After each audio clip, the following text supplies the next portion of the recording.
Okay, so let's talk about subnetting. So let's go ahead and type in ifconfig here. And if you look, we have our IP address, and then we have this thing called a net mask. This is also known as a subnet mask. And a net mask just tells the computer or the IP addressing scheme like how many IP addresses we can have. So we can use a net mask to divide up IPs logically. And when we look at this net mask here, we have 192.168.134.164. This is a class C. And the subnet mask for a class C IP address is typically 255.255.255.0. Now, if you think about this in 32-bit terms, you've got 8 bits, 8 bits, 8 bits, and then no bits turned on here. So we actually have something that's called insider notation, which I'll show you here in a second, a /24 network, because there's 24 bits turned on and the last 8 bits are not turned on. So how does that correspond? Well, when we have these first 24 bits turned on, the first 24 bits of your IP address are locked down. So what that means is you cannot change those inside the network. When you're talking in this net mask, you are talking inside this network. Where the 0 represents is the movement you have here in this last octet. So what we can do is we have a range here because know that 1 octet goes up to 255 possibilities. So we have the potential between 0 and 255, so 256, of having 256 IP addresses technically, but only 254 hosts, which we're going to talk about in a little bit as well. So if this instead was a 192 network, but for some reason this was a 0 here, then things change substantially. I don't know the host calculation off the top of my head, but I can tell you that it becomes a /16 network, right? And then you have a .0.0, and then you have 192.168 locked down, but the rest of this becomes free. So what does that mean? That means you have a substantial number of hosts that you can have on the network because you got to think about .0 through 256, right? Or through 255, .1, .2, all the way up to 255.255. So your host grows substantially as your net mask reduces. So if you wanted a small number of hosts, you might turn this up to 240, for example. And we'll look at what that means inside our notation here again in a second. But just know that it's critical that when you have 255, you are completely locked down. Any other number than 255, you have a little flexibility here. And so class C, like this, is typically always going to be a WAC24 or /24 network here inside our notation. Class B is going to be just the first 2 set, and that's called a WAC16 or /16. And then class A, remember your 10 dot private addressing is typically with a 255 and then zeros across the board. That's how you get so many hosts. Remember, we talked about that in the first video. However, you are free to have a 10 dot address with 255, 255, 255 like this. It's just the typical standard, doesn't mean you have to follow it. So I've seen plenty of networks with a 10 address leading and a net mask of a /24. So let's go ahead and take a little bit closer look at what this looks like in an Excel document here. Okay, so remember when we discussed in the first video that IP addresses are in bits, right? So we have 8 bits, 16, 24, 32 here. And they range from 128 and decrease. So in a subnet mask that is 255 across the board, completely locked down, you will have all ones. Well, if we were looking at a /24, like this is more what it looks like in bit terms. And you don't have to memorize this. I'm just doing this for proof of concept here. So you have a bunch of ones coming across the board, and this is what your CIDR notation looks like, a /24. Okay, well, we can have from /0 all the way to /32. And what that means is it depends on the number of bits that are turned on. So what we do is we turn on bits in iteration going forward from left to right. So you can't have something like this. That doesn't make sense because you have a break here, right? So you can calculate IP addresses like this. But when you're talking about CIDR notation, you're talking something more along the lines of when a 1 happens and then a 0, then you have zeros across the board. So a WAC19, a /19 network, for example, would have 19 ones across the board, and it would have an addressing scheme of 255.255.224.0. So how does this become important to us? Well, if we know the network is a WAC19, we can figure out how many hosts that network can have, and we can figure out the IP range, the broadcast address, the subnet mask pretty easily. So this is one way of doing it. And this, if you wanted to draw out ones and zeros, I've seen people do that. And if you do take a Network Plus or a CCNA, you're going to be asked to do subnetting and find the CIDR notation, find the broadcast address, find the first address or last address in a subnet range, right? But this is a lot of work to draw out ones and zeros and map this out. So let me show you something that I was shown a while ago, but this was like middle of my career. I already have my Network Plus, I already have my CCNA. So this would have been useful for those exams, but I think this is the best method I've ever seen. So what we have here is CIDR notation. So imagine that we're looking at bits across the board. Okay, so you have 8 bits, 16, 24, 32. Now the one thing that doesn't change, if you agree with me here, is that the numbers across the board, 128, 64, 32, 16, etc., they always stay constant, right? And as you go across the board, you have 1 bit set, you have 128. If you had 2 bits set, you have 128 plus 64, so you have 192. And then if you have 3 bits set, then you have 224. So that makes sense. You keep adding across the board. Well, that's all I'm doing here is I'm adding across the board. So your final number could be 255. But another way to look at this is to think of your subnet. So if you have a /8 network, well, you have 1 255, right? Okay, once you cross the board, that 255 is locked down. So if you come into a /9 network, well, then you have like 255.128.0.0, if that makes sense. You could say, okay, a /9, guaranteed we have a 128 in there somewhere. And if we're in the second line of this, we have it right here. So if you had it, if you were in a /1, you would just be at 128.0.0, right?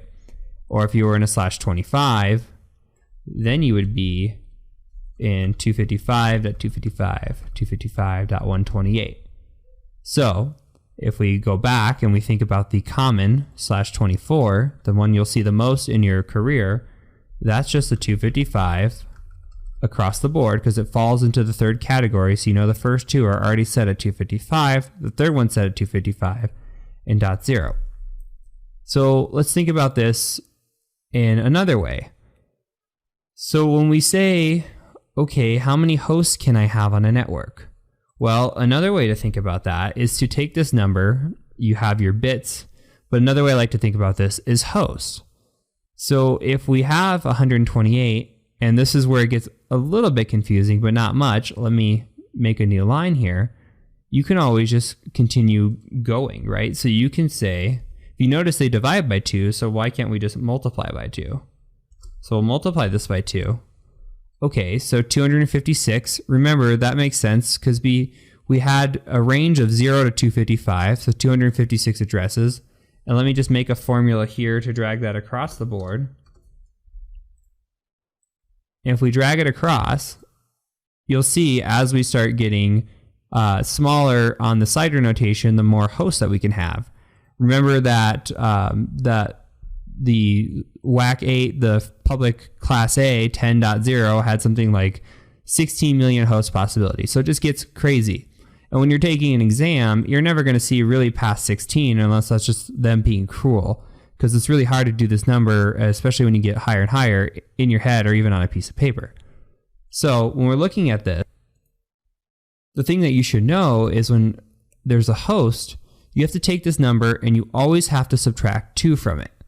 So when you're taking 2 from it, that's because you have a broadcast address, typically sits at the last address in IP range, and you have the first address in the IP range as well, which is usually reserved.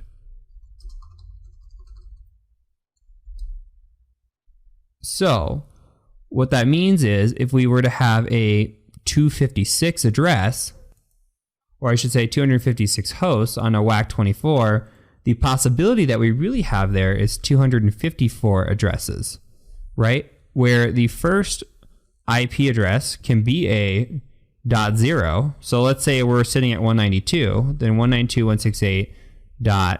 We'll say it was 1.0, and your broadcast address will typically be 192.168.1.255. So your router has to talk, or you have to have a gateway address, right? So that's your first address.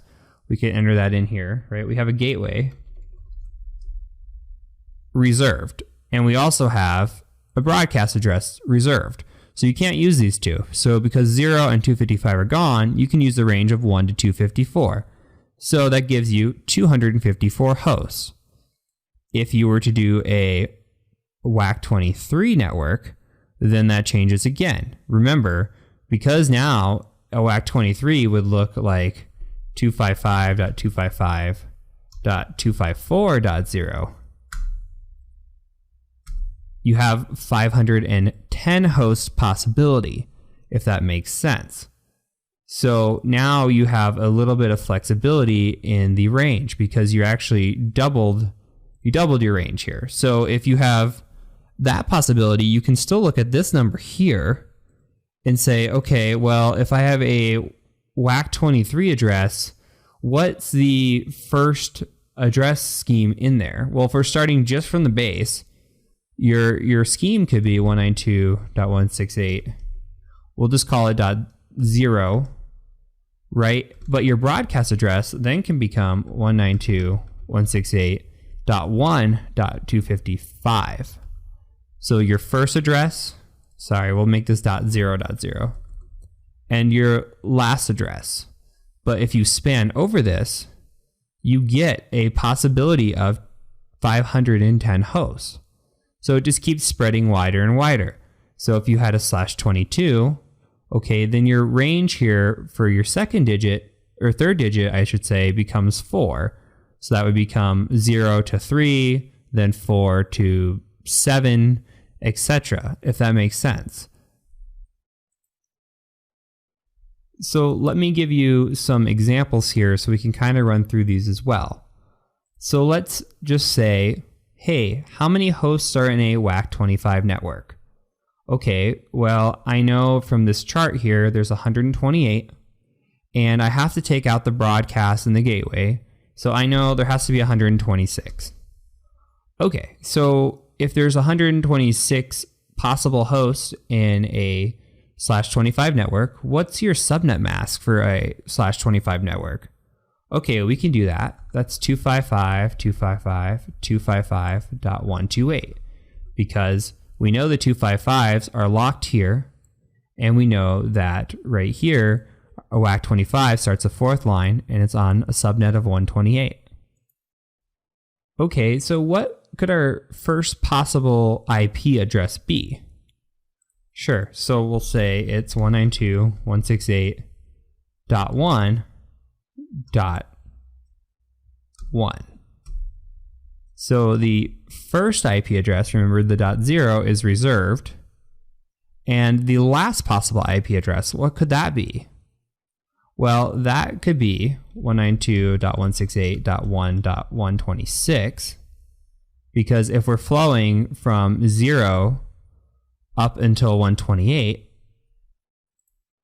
that means that our broadcast address is actually sitting at 192.168.1.127, and our gateway or router is at 192.168.1.0, right?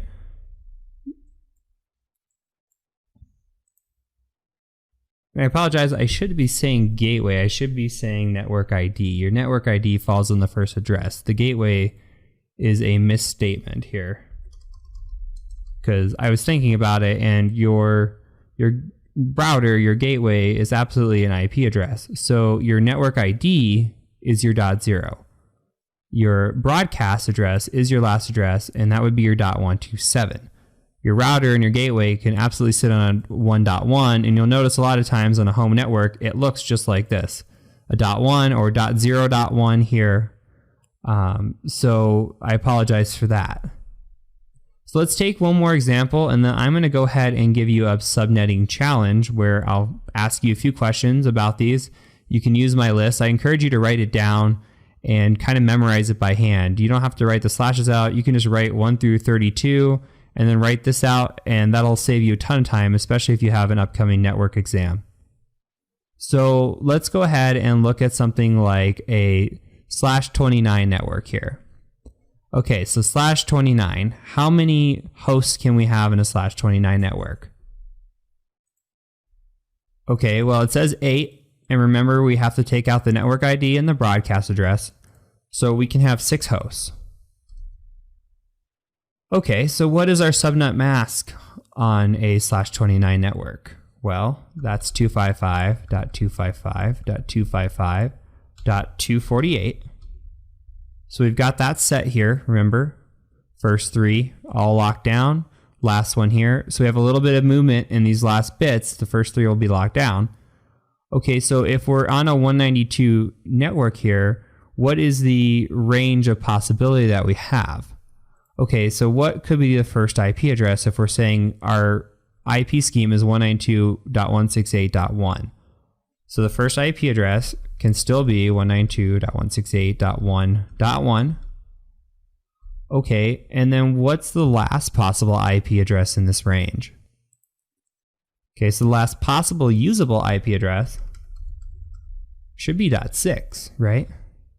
So you have 1 through 6 as your potential hosts. And then your network ID would then be 192.168.1.0, and your broadcast would be .7. So that covers 8 addresses here. Now, it should be noted as well that you can keep your subnet mask and you can move on to the next range if you wanted to. So you could say, okay, well, that's a WAC 29, but let's make a second WAC 29 network for another 6 hosts, and let's separate those out.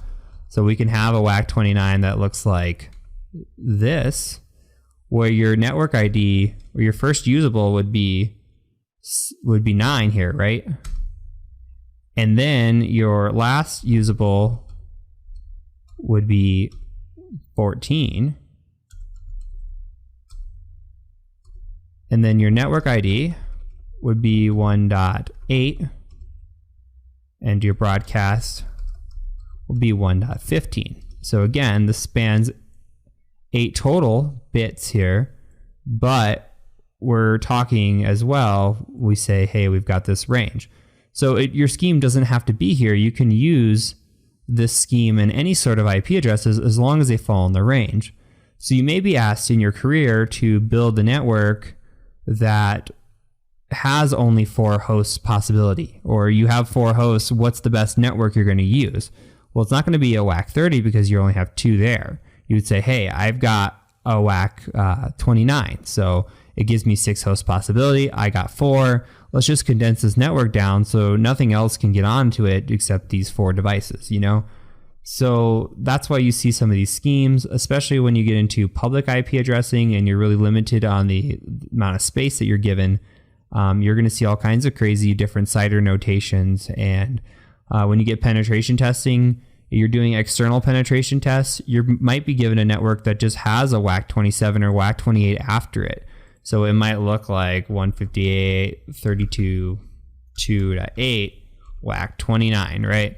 And they'll say, hey, we own these hosts on a public space. Can you go ahead and just scan this network? And that's what they'll give you. They're not going to draw it out for you and say, hey, it's, you know, .8, .9, .10, .11, .12. They're just going to say, this is our network. So those are things to think about. I hope this makes sense for you. What I'm going to do is I'm going to give you a quick challenge in the next video, and then we'll cover the answers to that challenge one more time just so you get a little bit of practice. So I just want you to be comfortable with understanding the theory behind subnetting and be comfortable with this chart.